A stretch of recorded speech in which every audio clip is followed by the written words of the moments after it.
ఎందుకండి కూతురు కూతురు నా అయిపోతారు? మీకు అర్థం కావట్లేదా? మీ అమ్మాయి లేచిపోయి వచ్చేసింది. ఈ రోజుల్లో ప్రేమించుకోవడం లేచిపోవడం అంత కామన్ సార్. పెళ్ళైన 10 ఏళ్లకి మా ఆవిడ కడుపున పడ్డ మొదటి నాలుగు సార్ నా కూతురు పుట్టింది సార్. మొదటిసారి నా చేతుల్లో తీసుకున్నప్పుడు నా అరచేయంత ఉంది సార్. అచ్చు మా అమ్మలా ఉంది సార్. అది నవ్వినప్పుడు, నడిచినప్పుడు, నన్ను మొదటిసారి నాన్నని పిలిచినప్పుడు నా సంతోషాన్ని ఏ పదాల్లోనూ చెప్పలేను సార్.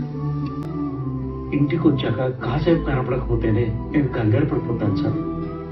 అలాంటిది నా బిడ్డను చూసి 2 రోజులైంది సార్. ఎక్కడుందో, ఏం చేస్తుందో, అసలు ఏమన్నా తిందో లేదో. నా తల్లి నాకు కావాలి సార్. అది లేకుండా నేను ఇక్కడి నుంచి కదిలే ప్రసక్తే లేదు సార్.